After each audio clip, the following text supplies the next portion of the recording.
Shalom. Shalom. Kita akan mulai dengan kita bersama ini. Kita persiapkan hati kita, kita persiapkan diri kita. Kita mau memuji dan menyembah Dia, kita mau tinggikan Dia. Terima kasih ya Tuhan. Sekali lagi untuk kesempatan yang memberikan bagi kami di rumah pribadi. Kami siap untuk memuji dan mengagungkan nama-Mu ya Tuhan. Kiranya Kau melayani setiap kami yang ada setiap ini ya Tuhan. Sehingga setiap puji dan kami naikkan kepada-Mu boleh menyenangkan hati-Mu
dan mengagungkan nama ya Tuhan. Mari kita bersama-sama yang siap untuk memuji dan mengucapkan kita bersama katakan amin. Berikan kemuliaan bagi nama Tuhan kita. Berikan salam kiri kanan depan belakang. Katakan kita bersama cinta.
Kiranya setiap firman yang akan disampaikan oleh hamba-Nya boleh tertanam dalam hati kita yang paling subur, sehingga firman itu boleh tumbuh dan berbuah untuk kemuliaan bagi.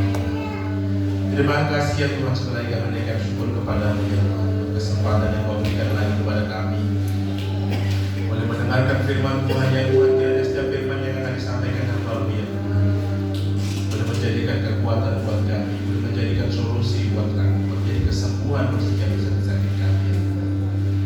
Terima kasih, terima kasih Yesus. Hidupku mendengar firman-Mu. Kita berikan pujian ini saudaraku. Tanda mujizat sertai tiap langkahku. Kau bersamaku di dalamku, jadi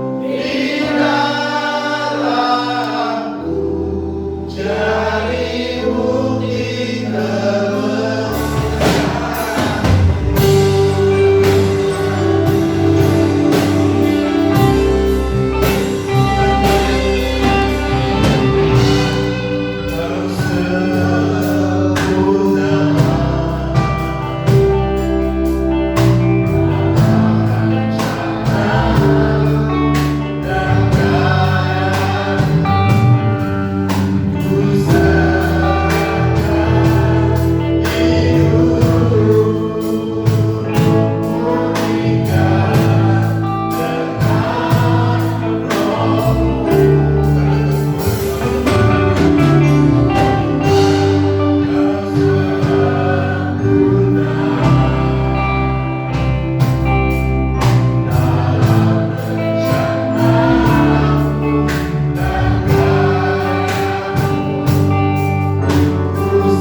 puji-pujian yang kami sudah boleh naikkan kepadamu. Kami percaya Engkau disenangkan oleh puji-pujian kami. Sebentar Tuhan, kami akan belajar tentang kebenaran firman-Mu. Mari Bapa urapi setiap kami. Berikan kami hati yang taat, hati yang subur Tuhan, agar firman-Mu masuk dan tumbuh dalam kehidupan kami, bahkan berbuah-buah Tuhan, menjadi hormat kemuliaan nama-Mu. Terima kasih Tuhan. Sembunyikan hamba-Mu Tuhan di balik salib-Mu, agar firman-Mu boleh disampaikan, firman-Mu boleh dibentangkan pada pagi hari ini dan kami diberkati. Terima kasih Bapa. Kami mengucap syukur di dalam nama Tuhan Yesus Kristus. Haleluya. Amin. Shalom. Puji nama Tuhan. Selamat pagi Bapak Ibu dikasih Tuhan. Satu sukacita yang luar biasa yang boleh kita miliki pada pagi hari ini, kalau kita masih boleh datang kepada Tuhan. Saya kembali berterima kasih kepada Bapak dan Ibu Gembala dan jemaat yang sudah mempercayakan saya untuk boleh berdiri di tempat ini. Rasanya memang seperti yang sudah pernah saya katakan, siap gak siap, tetapi pagi hari ini saya bersyukur Tuhan berikan saya kekuatan yang baru, bahkan Tuhan berikan lebih dan lebih. Amin. Haleluya. Puji nama Tuhan. Saya membaca satu kebenaran firman Tuhan dan saya tertarik untuk kita boleh belajar bersama-sama pagi hari ini. Saya ajak kita semua untuk membuka di dalam kitab Amsal. Kitab Amsal pasal yang ke-22 ayatnya yang keempat. Sekali lagi, kitab Amsal pasal yang ke-22 ayatnya yang keempat. Saya akan bacakan demikian bunyi firman Tuhan. Ganjaran kerendahan hati dan takut akan Tuhan adalah kekayaan, kehormatan, dan kehidupan. Puji nama Tuhan. Saya amenkan firman Tuhan ini.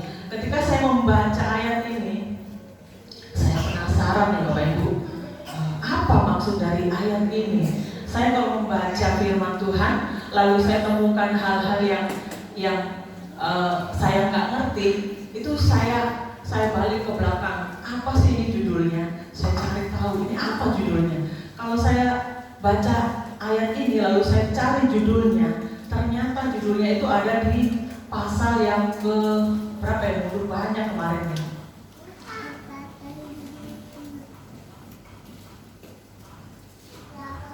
Ada di pasal 10. Ternyata judulnya itu kumpulan Amsal-Amsal Salomo. Nah, apa itu Amsal?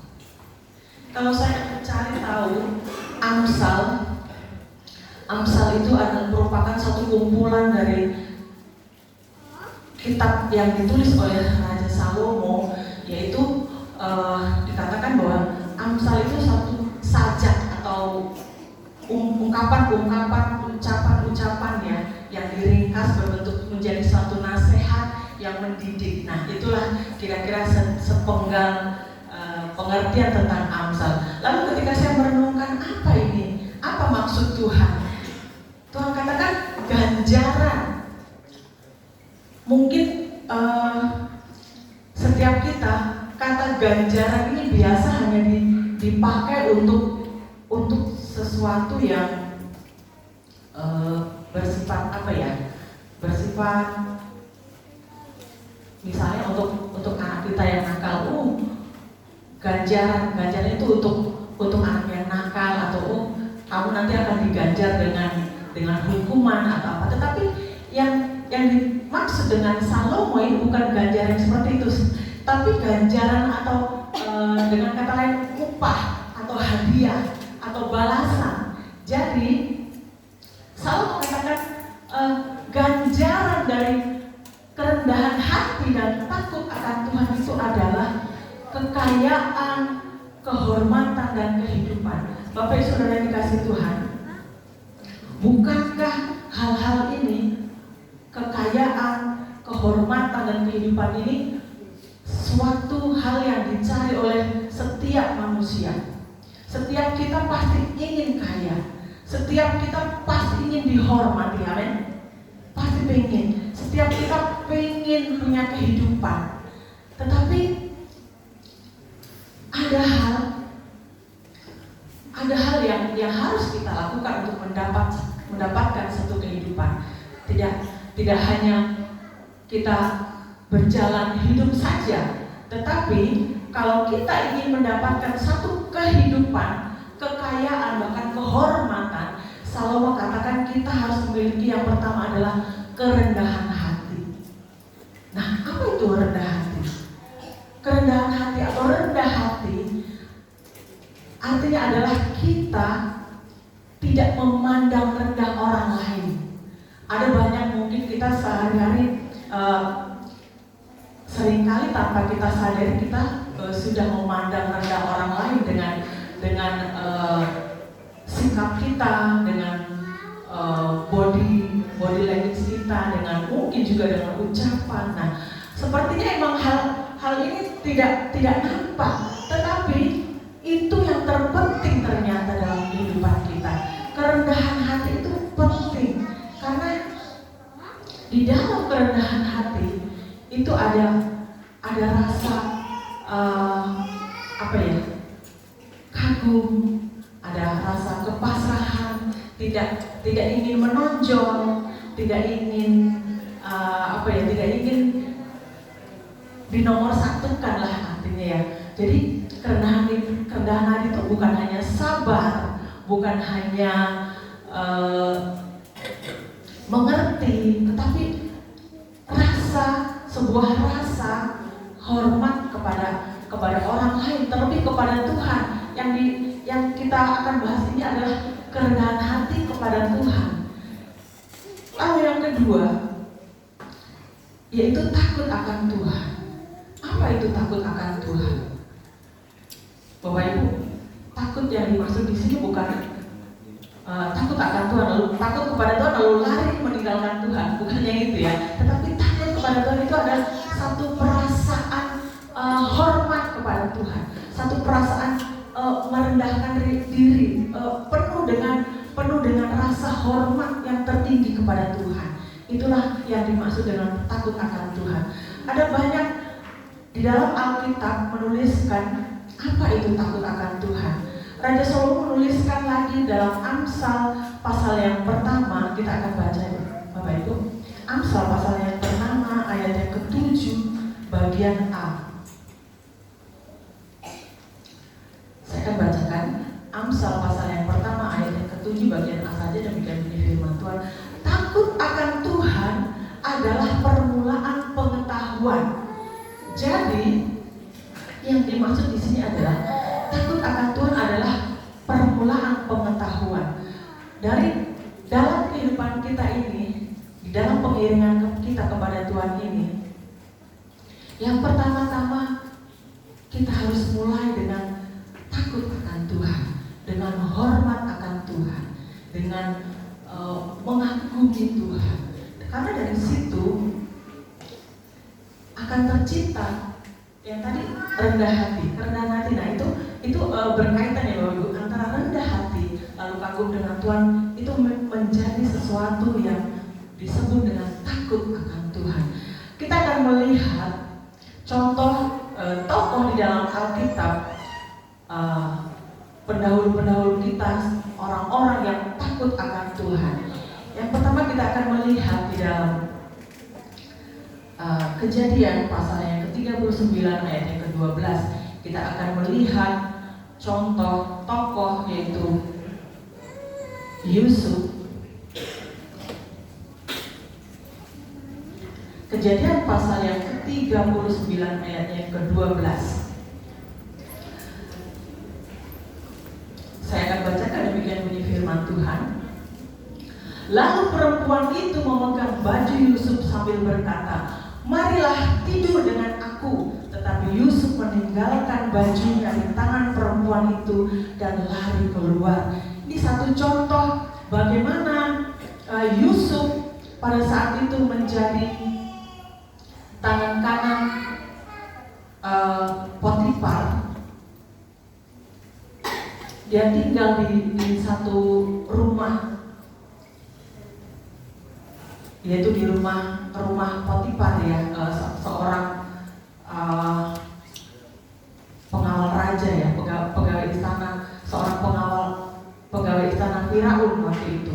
Nah, pada waktu itu Yusuf menjadi seorang pemuda yang mungkin bukan mungkin ya, tapi Alkitab mencatat Yusuf seorang yang sangat rupawan, sangat ganteng. Jadi tidak heran kalau waktu itu nyonyanya ya, bisa dibilang nyonyanya, istri Potifar ini mau sama dia. Bahkan Alkitab mencatat perempuan itu mengajak tidur. Hari-hari ini Bapak Ibu Saudara kasih Tuhan, siapa yang gak mau diajak tidur sama perempuan? Ini secara logika ya. Bahkan banyak ya kalau kita melihat di kota ya, kita nggak usah diajak pun kita mencari manusia cenderung mencari ya hal itu. Tetapi apa yang dilakukan Yusuf? Yusuf tidak mau. Bahkan Yusuf lari meninggalkan nyonyanya dengan bajunya, karena bajunya ditarik, jadi bajunya dilepas, ditinggalin bajunya, dia lari dengan telanjang. Karena apa? Karena Yusuf takut akan Tuhan. Yusuf takut kepada Tuhan. Yusuf tahu bahwa hidupnya itu pertolongan Tuhan. Dari hal-hal yang dia sudah lalui sampai dia pada titik ini, dia tahu itu semua pertolongan Tuhan. Apa yang terjadi kalau Yusuf mau tidur dengan istri Potifar waktu itu? Mungkin Yusuf tidak akan sampai kepada rencana Allah. Apa itu rencana Allah bagi Yusuf? Kita melihat di dalam Kejadian pasal yang ke-41 ayat yang ke-41.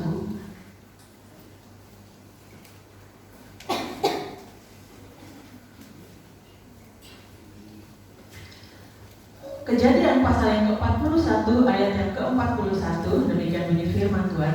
Selanjutnya Firaun berkata kepada Yusuf, dengan ini aku melantik engkau menjadi kuasa atas seluruh tanah Mesir. Bapak Ibu saudara yang kasih Tuhan, kalau saja waktu kemarin itu kejadian itu Yusuf mau tidur dengan istrinya Potifar, hal ini mungkin gak terjadi? Tentu tidak. Yusuf tahu bagaimana pertolongan Tuhan. Yusuf tahu bagaimana rencana Tuhan ke depan. Sampai di titik itu, dia tahu itu ujiannya. Dia tahu itu yang harus dia lalui. Jadi dia harus taat. Dia tetap kepada pendiriannya. Dia takut kepada Tuhan. Dia menghormati Tuhan yang sudah menolong dia. Kalau saja dia kemarin ya tidur saja dengan perempuan itu, terjadi ke ayat 41 itu, dia dilantik menjadi kuasa atas seluruh tanah Mesir. Ini rencana Tuhan. Seringkali kita nggak mengerti apa maksud Tuhan dalam kehidupan kita. Ketika kita menghadapi tantangan, kita menyerah. Kita tidak pernah belajar mengerti apa yang Tuhan mau dalam kehidupan kita. Tetapi yang kita lihat pada pagi hari ini firman Tuhan, Yusuf begitu mengerti, Yusuf begitu takutnya kepada Tuhan, dia pegang teguh sehingga terjadilah ayat yang 41 ini. Bahkan Alkitab mencatat Firaun sendiri meresmikan, melantik dia menjadi kuasa atas seluruh tanah Mesir. Bukan setengah-setengah ya, tapi menjadi kuasa atas seluruh tanah Mesir. Ini luar biasa. Yusuf yang tadinya seorang dari keluarganya itu, dia anak yang termasuk muda ya. Dia hanya diremehkan oleh kakak-kakaknya, bahkan dijual supaya keinginan kakak-kakaknya itu untuk menghilangkan Yusuf sebenarnya, untuk bagaimana caranya untuk anak ini tidak ada lagi. Tetapi rencana Tuhan tidak akan pernah gagal. Rencana Tuhan pasti akan tergenapi. Itulah sebabnya di dalam ayat ini Tuhan berbicara dan begitu Yusuf mengasihi, begitu tetap teguhnya hatinya kepada rencana Allah, dia tetap takut kepada Tuhan. Bapak Ibu saudara dikasih Tuhan, kita akan melihat lagi satu contoh tokoh dalam Alkitab yang kedua, yaitu Ayub. Bagaimana Ayub takut kepada Tuhan? Di dalam Ayub pasal yang kedua, ayat yang ke-9.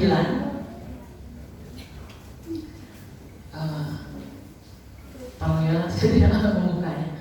Tidak buka di Alkitab, tolong ya. Ayub pasal yang kedua, ayat yang ke-9.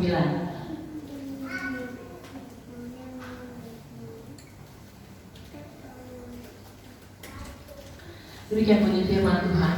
Maka berkatalah istrinya kepadanya, masih bertekunkah engkau dalam kesalehanmu? Nah, ini adalah satu cerita pada saat Ayub dicoba oleh iblis atas seizin Tuhan. Ayub dicobai oleh iblis atas seizin Tuhan. Pada waktu itu Ayub mengalami satu ujian yang luar biasa, yang tidak pernah terpikirkan oleh kita ya. Betapa tidak dalam satu hari 10 anaknya meninggal, hartanya semuanya habis, tidak tersisa. Bahkan dia sampai Alkitab mencatat dia sampai mengalami gatal-gatal ya, sampai dia menggaruk-garuk kepalanya yang gatal itu dengan pecah beling. Itu saking sudah mungkin sudah tidak ada apa-apa lagi ya. Mungkin rumah tidak ada, tempat tinggal tidak ada pakaian mungkin juga. Lalu apa yang terjadi? Istrinya Tuhan pakai istrinya juga untuk mencobai Ayub. Katanya, kutukilah Allahmu dan matilah. Wah, ini luar biasa ya. Ucapan ini sangat menusuk ke dalam hati.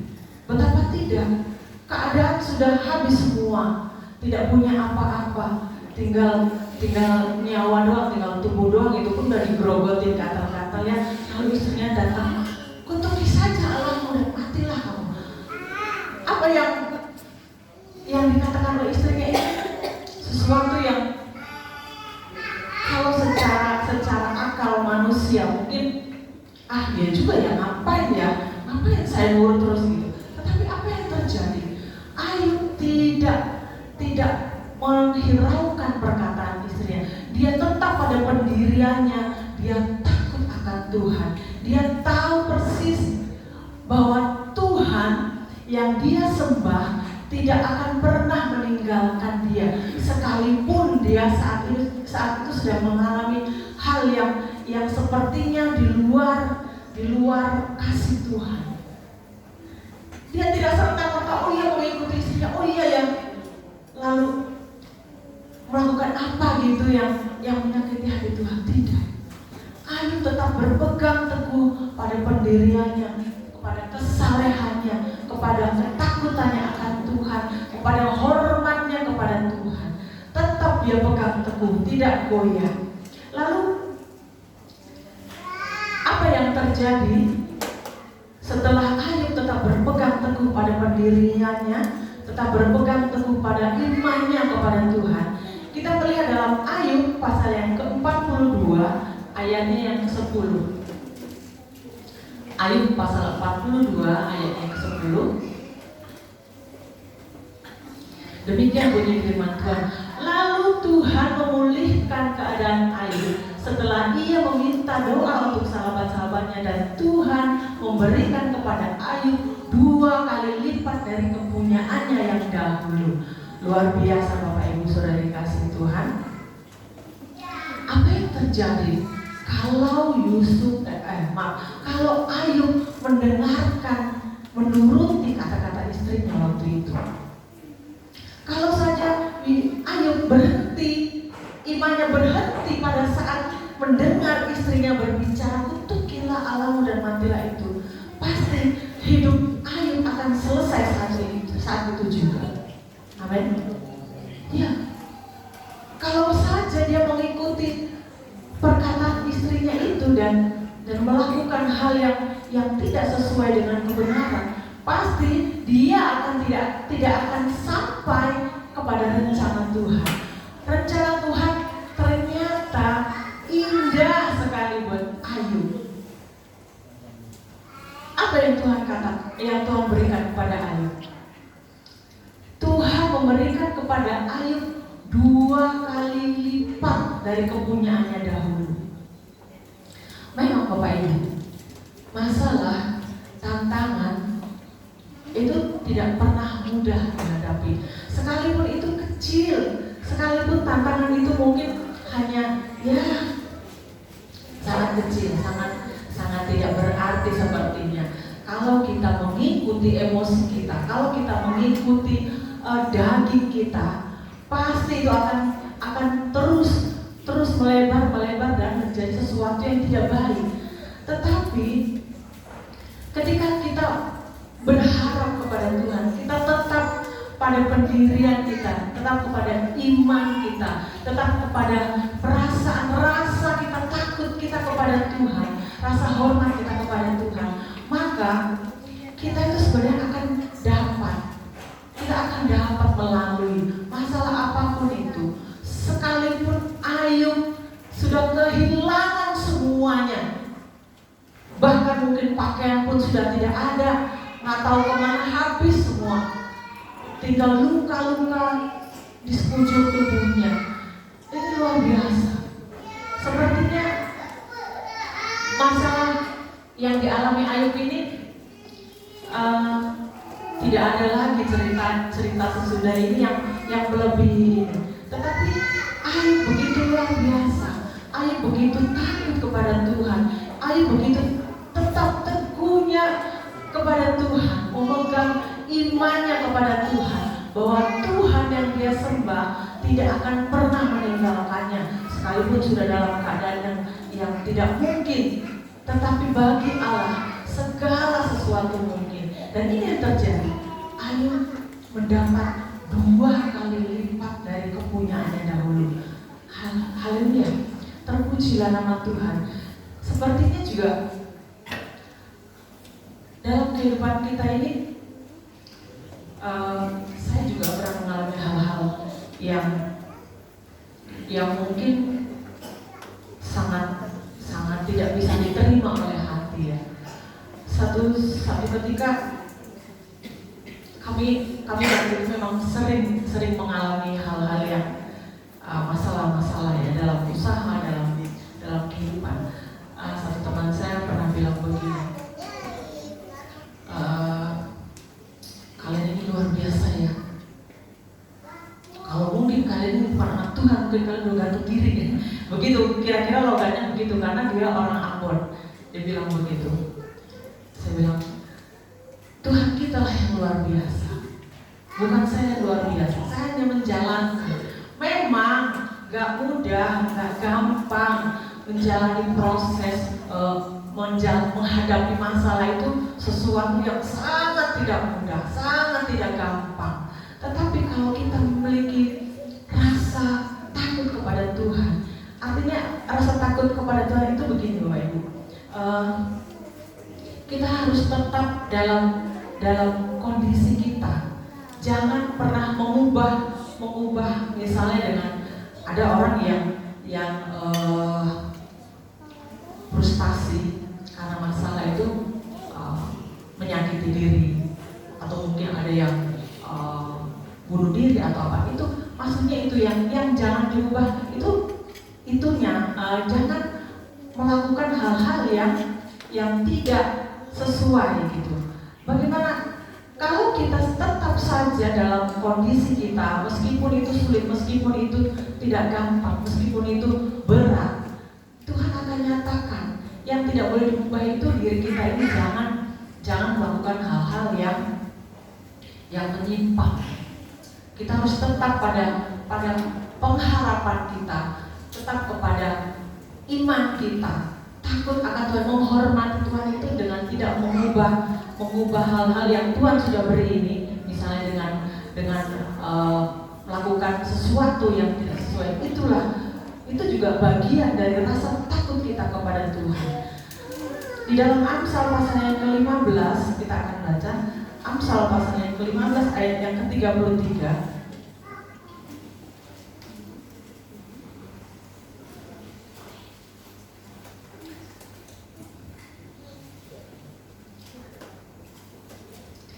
Amsal pasal yang ke-15 ayat yang ke-33. Takut akan Tuhan adalah didikan yang mendatangkan hikmat, dan kerendahan hati mendahului kehormatan. Jadi ketika kita memiliki rasa takut akan Tuhan, itulah dari rasa takut kita kepada Tuhan, rasa hormat kita kepada Tuhan itu, Tuhan menurunkan kepada kita hikmat untuk tidak tidak melakukan kejahatan, tidak melakukan kesombongan, tidak angkuh, tidak melakukan hal-hal yang tidak sesuai dengan kebenaran. Itulah hikmat.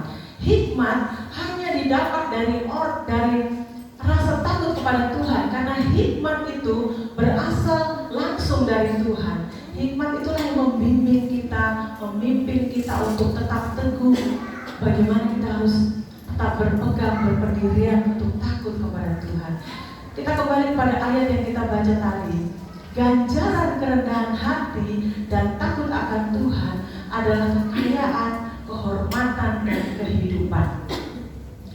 Bapak Ibu sudah dikasih Tuhan. Kalau kita ingin tahu ada ganjaran dari Tuhan apabila kita memiliki sikap yang rendah hati, memiliki sikap yang takut akan Tuhan. Jadi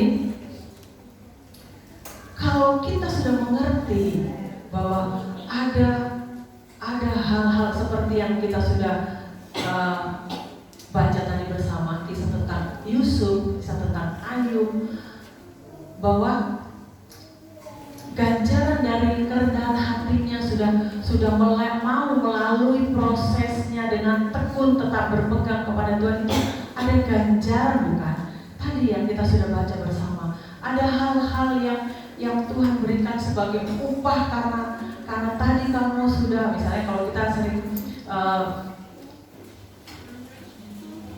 mengajari anak-anak kita, ayo anak belajar, nanti kalau nilai kamu bagus, nah mama akan kasih upah. Nah itu upah, itulah ganjaran. Anak saya dulu yang besar-besar suka dijanjiin oleh opanya, oleh omnya. Nanti kalau nilai ulangan kamu bagus 9, 10, 10, nanti kong akan kasih uang. Nah, itu anak saya senang. Jadi setiap kertas ulangannya itu dikumpulin, dibawa pulang, lalu ditaruh kepada komnya. Ini kong, ini hasil ulangan aku. Gitu. Oh iya, bagus, 9, 10, 10. Nah lalu komnya kasih upah. Nah demikian juga kehidupan kita kepada Bapak kita. Bapak kita juga menjanjikan ganjaran dari kehidupan pengiringan kita kepada Tuhan, yaitu tapi ada targetnya ya. Kalau tadi nilainya harus 9, 10, tetapi kalau pengiringan kita kepada Tuhan itu targetnya adalah kerendahan hati dan takut akan Tuhan. Kekayaan, kehormatan, dan kehidupan itu yang dijanjikan Tuhan untuk diberikan kepada kita apabila kita sudah menjalankan, memiliki sikap kerendahan hati dan takut akan Tuhan. Ini luar biasa. Bahkan kita pun mungkin sedang belajar. Tuhan tidak menuntut harus nilai 10, tidak. Tetapi Tuhan itu maha kasih. Tuhan kita itu maha bijaksana. Dia tidak menuntut kita menjadi sempurna dulu baru kita diberkati.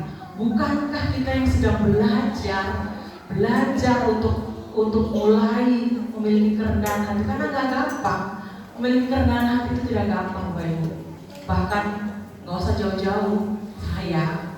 Saya juga. Mungkin Bapak Ibu pernah melihat saya juga punya mimik muka yang sedang tidak baik.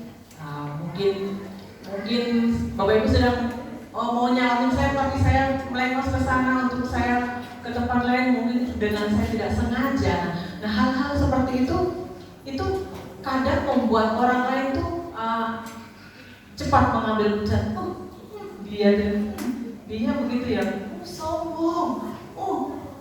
Kok seringkali saya mendengar dari orang itu suka bilang begini, dia itu kan hamba Tuhan, kok begitu?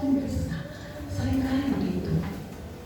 Nah kalau saya, Bapak Ibu, kalau Bapak Ibu melihat saya mungkin, ini orang kok mulai sombong, kok mulai nggak sadar akan dirinya gitu.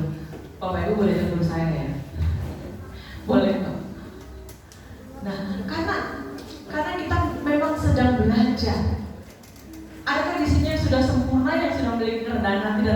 firman Tuhan yang sesuai dengan targetnya Tuhan? Belum. Pasti sedang belajar, dan belajar itu tidak langsung cus ke atas. Belajar itu pasti tahap demi tahap, dan disitulah Tuhan mau supaya kita pegang ini kebenaran, kita pegang bahwa dalam pengiringan kita kepada Tuhan ini, dalam kita belajar untuk takut akan Tuhan, dalam kita belajar untuk kerendahan hati itu, Tuhan membimbing. Di sana pun Tuhan tidak tinggalkan begitu saja. Tuhan terus pegang tangan kita, dan Tuhan pun sedikit-sedikit pun sudah kasih hadiah. Luar biasa. Tuhan nggak biarkan, Tuhan nggak tunggu sampai nanti kamu sudah sampai di atas, sampai di level paling atas sana, baru kamu akan saya kasih berkat. Tidak. Tuhan kita maha ajaib, Tuhan kita maha kasih. Bahkan kita hanya baru memiliki kemauan saja, ya Tuhan saya mau, ya Tuhan saya akan lakukan. Itu pun Tuhan sudah bimbing, Tuhan sudah didik, Tuhan sudah berkati. Apalagi kalau kita sudah sampai ke level yang Tuhan inginkan, akan ada banyak lagi, bukan hanya kekayaan, tapi kehormatan dan kehidupan. Hal-hal ini biasa dicari oleh orang-orang yang tidak mengenal Tuhan, itu kekayaan, kehormatan dan kehidupan. Tetapi lihatlah, kita pun diajari oleh Tuhan, tetapi dengan hal-hal yang tidak seperti dunia lakukan, ya.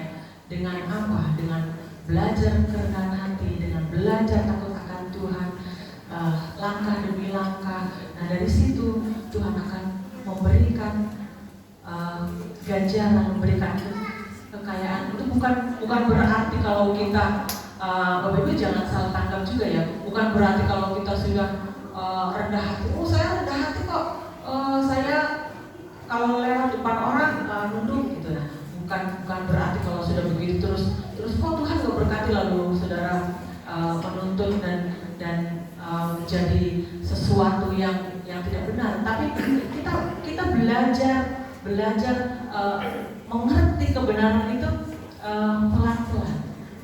Belajar mengerti kebenaran firman Tuhan itu pelan-pelan. Saya kalau membaca seperti yang saya katakan tadi, kalau saya nggak ngerti, saya balik lagi, saya cari apa sih ini judulnya, kenapa ada kata-kata ini, saya cari tahu, lalu saya baca lagi, oh gitu, nah dari situlah. Demikian juga dengan belajar kerendahan hati, nggak harus langsung, kita harus pelajari dengan apa? Dengan kita tentunya berdoa, tentunya membaca kebenaran firman Tuhan, beribadah, bersosialisasi dengan jemaat.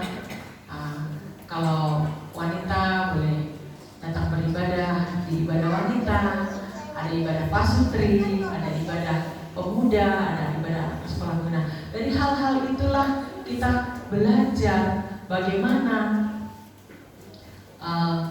menjalin hubungan satu dengan yang lain. Dan dari situ kita akan tahu bagaimana belajar rendah hati, bagaimana belajar takut akan Tuhan.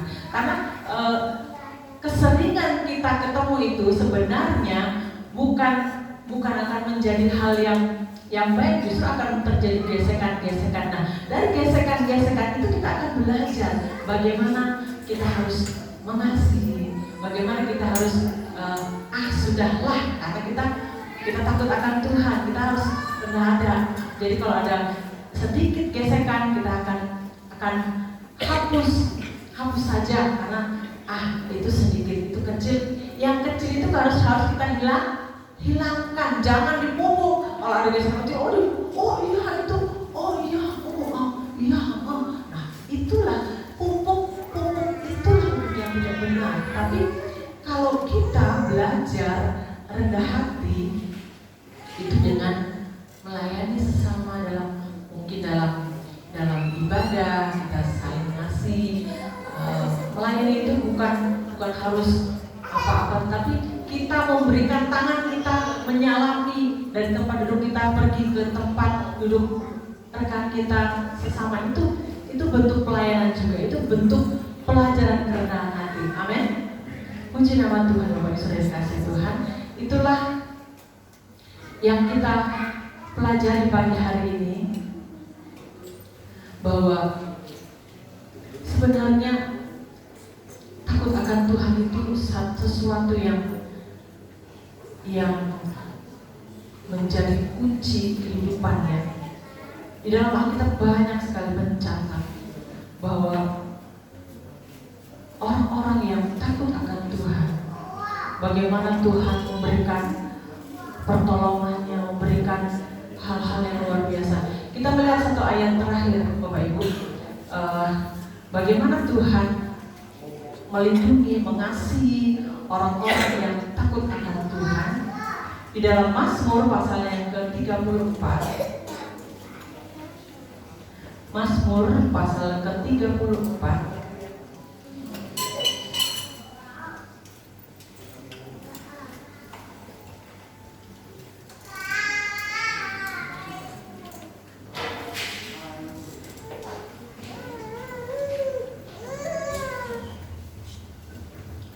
Mazmur ini saya salah catat ya, mungkin Amsal ya, bentar.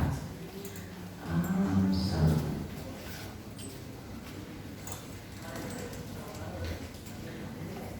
Saya salah mencatat Ibu. Tetapi kira-kira isinya begini. Tuhan, malaikat Tuhan berkemah di sekeliling rumah orang-orang yang takut akan Dia. Nah, itu bentuk pengcoveran Tuhan kepada orang-orang yang takut akan Tuhan. Bahwa ayat 8,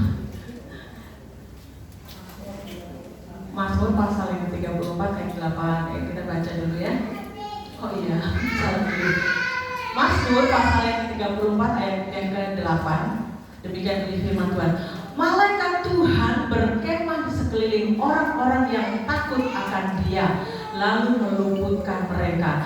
Inilah salah satu bentuk daripada bagaimana Tuhan itu mengcover ya, melindungi orang-orang yang takut akan Tuhan. Bahkan Dia perintahkan malaikatnya untuk berkemah di sekeliling rumah kita.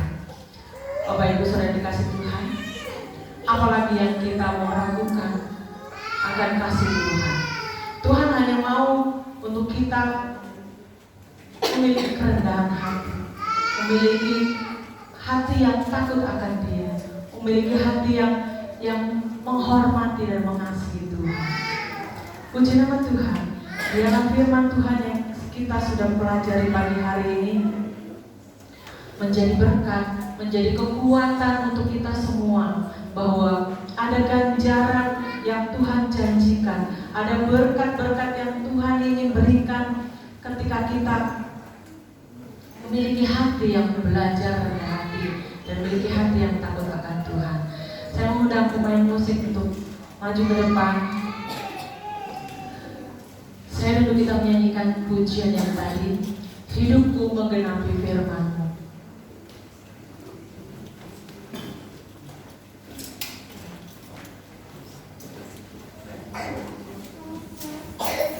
Haleluya. Saya jemput Bapak Ibu semuanya bangkit berdiri, kita nyanyikan pujian ini. Hormati kebenaran firman Tuhan yang sudah kita terima. Biar setiap firman Tuhan yang kita sudah dengar pada pagi hari ini boleh menjadi sesuatu yang baru, menjadi hikmat yang baru untuk kita belajar mengasihi Tuhan, belajar takut akan Tuhan, belajar memiliki kerendahan hati di hadapan Tuhan. Haleluya.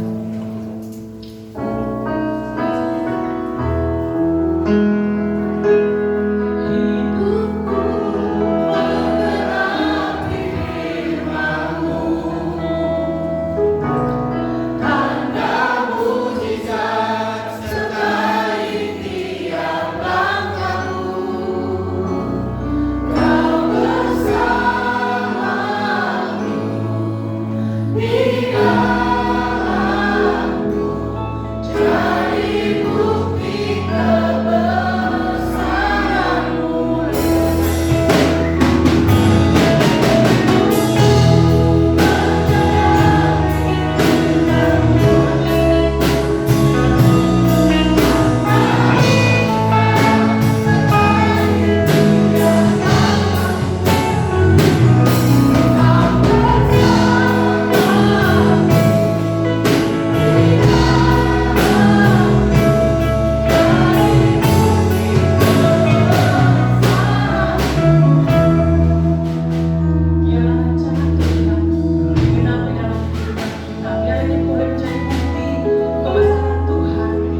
kepadamu Tuhan pada saat pagi hari ini.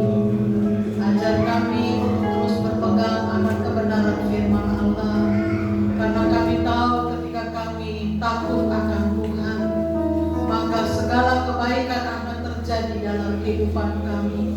Ada begitu banyak tantangan yang menyulitkan kami, kesulitan, bahkan mungkin kelemahan-kelemahan tubuh yang membuat kami seringkali tidak bersyukur kepada Tuhan dan kami tidak menjadi takut kepada Tuhan. Tetapi pagi hari ini mengingatkan kami kembali untuk kami boleh belajar takut akan Tuhan. Sekalipun tidak ada manusia yang melihat keberadaan kami Tuhan, sekalipun tidak ada seorang pun yang mengetahui pikiran kami, tapi kami mau Tuhan dalam hidup kami Tuhan, dalam pikiran kami belajar menjadi orang-orang yang takut akan Tuhan. Dan pagi hari ini kami kembali diingatkan untuk kami boleh memiliki kerendahan hati di hadapan Tuhan. Biarlah apa yang kami lakukan, apa yang kami kerjakan, apa yang kami perbuat, semuanya guna hormat kemuliaan bagi nama Tuhan. Dan biarlah nama Tuhan saja yang dipermuliakan dalam hidup kami. Kami sungguh bersyukur untuk setiap kebenaran firman Allah yang sudah ditaburkan pagi hari ini. Kami percaya Tuhan, ketika kami datang dengan segala beban, permasalahan, tantangan kehidupan, bahkan dengan segala kelemahan-kelemahan tubuh yang kami miliki, tapi kami belajar Tuhan pada saat pagi hari ini menyerahkannya kepada tangan Tuhan, sehingga kami akan melihat segala pertolongan Tuhan, segala kemuliaan Tuhan yang Tuhan akan nyatakan atas hidup kami. Kami sungguh bersyukur, biarlah Tuhan ketika kami berjalan, ketika kami melangkah, ketika kami menjalani hari-hari yang kami jalani, kami belajar menjadi pribadi-pribadi yang takut akan Tuhan. Dan kami juga belajar memiliki kerendahan hati, karena kami tahu kami hidup hanya oleh karena kemurahan Tuhan. Terima kasih Tuhan, terima kasih memberkati hamba-Mu yang sudah menyampaikan kebenaran firman Tuhan, memberkati kami semuanya yang sudah mendengarkannya, dan biarlah kebenaran firman Tuhan menjadi kekuatan, menjadi remah atas kehidupan kami. Di dalam nama Tuhan Yesus kami berdoa kepada Tuhan. Haleluya. Amin. Terima kasih buat Ibu Pendeta Muda Kristiana yang firman Tuhan disampaikan kepada kita tentang ketaatan kepada Tuhan, sehingga memberikan kepada kita lebih hari lagi lebih taat kepada Tuhan. Amin, saudaraku. Kita mulai yang bertugas hari ini yang kita akan memberikan persembahan. Pada bersama-sama kita berdoa, mengucap syukur ya Tuhan buat berkat yang sudah kami terima, berkat materi yang sudah kami terima ya Tuhan. Ajarkan kepada kami ya Tuhan, memberi dengan kerendahan hati kami, sehingga pemberian kami ini ya Tuhan boleh menjadi berkat buat gereja-gereja-Mu ini ya Tuhan.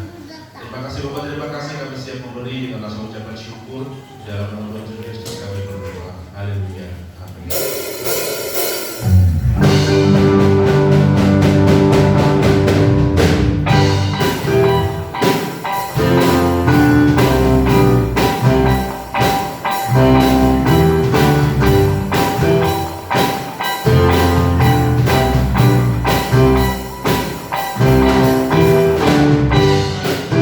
Cinta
Selamat ulang tahun diucapkan kepada Ibu Rina Pratenta, Ibu Edi Paulus hari ini tanggal 10 Desember.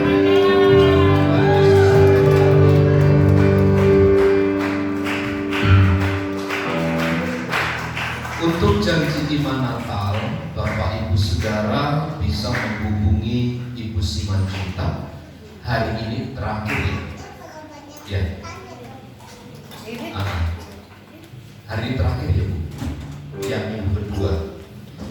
Kemudian diinformasikan bahwa minggu besok tanggal 17 Desember itu ada ibadah Natal anak sekolah minggu jam 4 sore. Jadi anak sekolah minggu jam 7 pagi pada hari Minggu diadakan ibadah Natal jam 4 sore. Silakan dibawa anak-anaknya untuk datang bersama-sama merayakan Natal. Kita berdoa bagi jemaat Tuhan yang sakit, kiranya Tuhan yang menolong dan menyembuhkan mereka sekalian. Baik Omatan Pinyo, orang tua dari Fradika, kiranya Tuhan yang menyembuhkan mereka. Mari bersama kita berdiri, kita akhiri ibadah kita di dalam doa. Mengucap syukur untuk kebaikan dan anugerah Tuhan. Engkau yang telah memungkinkan kami bersekutu pagi hari ini, memuji dan memuliakan nama Tuhan. Berkatilah kami ya Tuhan. Kehadiran kami di tempat ini tidaklah menjadi sia-sia, sebab kami mempersembahkan seluruh kehidupan kami untuk kemuliaan dan kehormatan bagi nama Tuhan. Limpahkanlah kiranya segala pertolongan, segala berkat melalui rumah tangga, melalui usaha dan pekerjaan, baik kami sebagai suami, sebagai istri, sebagai anak di dalam rumah tangga. Berkatilah kami dengan berkat yang berlimpah-limpah, sehingga kami semakin melihat betapa ajaib Tuhan yang membela, yang menolong dan melawat kami. Engkau memberkati setiap rumah tangga dan keluarga kami. Demikian juga kami berdoa bagi jemaat-jemaat Tuhan yang tidak dapat hadir. Kiranya Allah yang mengaruniakan juga kehidupan yang baik kepada mereka, sehingga di lain waktu dan kesempatan mereka dapat bersama-sama dengan kami untuk memuliakan nama Tuhan. Berkati Ibu Rina Pratenta yang hari ini Tuhan pertambahkan usia. Kami percaya belas kasihan, pertolongan dari Allah dinyatakan atas hidupnya dengan sempurna. Hamba berdoa bagi jemaat-jemaat Tuhan yang sedang mengandung, Engkau memberkati mereka. Berkati Ibu Mega, berkati Ibu Lita, berkati Ibu Feren. Hamba berdoa berkati juga Ibu Riyadi, Tuhan campur tangan atas hidupnya. Engkau memberkati kandungannya, jaga, berikan kesehatan, kekuatan, sehingga dapat bertumbuh dengan baik oleh karena pertolongan dan anugerah dari Tuhan. Hamba berdoa bagi jemaat Tuhan yang sakit, orang tua dari saudara Fradika Naibaho yang hari ini dirawat di rumah sakit Hermina. Hamba mohon kemurahan Tuhan, jamah sembuhkan dalam nama Yesus. Tuhan dipermuliakan atas orang tua ini, sehingga mengalami pertolongan dari Tuhan. Memberkati Omatan Pinio, memberkati Ibu Novita Puli pulihkan dengan sempurna. Pulihkan juga Ibu Martin dengan sempurna dalam nama Yesus. Jemaat Tuhan yang tidak kami sebutkan yang sedang mengalami kelemahan tubuh, Tuhan yang menyembuhkan mereka. Menyerahkan bangsa dan negara kami, pesta demokrasi yang sedang dan akan berlangsung sampai pada tahun depan, Tuhan yang memberkati. Engkau memberikan pemimpin yang baik untuk menjadi pemimpin-pemimpin yang takut akan Tuhan. Berkatilah gereja-gereja Tuhan dimanapun berada. Berkati gerejamu di tempat ini. Kerinduan kami untuk memperluas ruangan ini, Tuhan yang memberkati. Di dalam nama Tuhan Yesus kami berdoa. Mari saudaraku, arahkanlah pandangan hatimu kepada Tuhan. Angkat tanganmu dan terimalah berkat Tuhan. Tuhan memberkati dan melindungi engkau. Tuhan menyinari engkau dengan wajah-Nya dan memberi engkau kasih karunia. Tuhan menghadapkan wajah-Nya kepadamu dan memberi engkau damai sejahtera. Kiranya kasih karunia Tuhan Yesus Kristus dan kasih Allah serta persekutuan Roh Kudus menyertai kita sekalian saat ini dan sampai selama-lamanya. Kami terima segala berkat Tuhan di dalam nama Tuhan Yesus Kristus. Kita semua yang percaya dan diberkati bersama katakan amin. Bapak, terima kasih.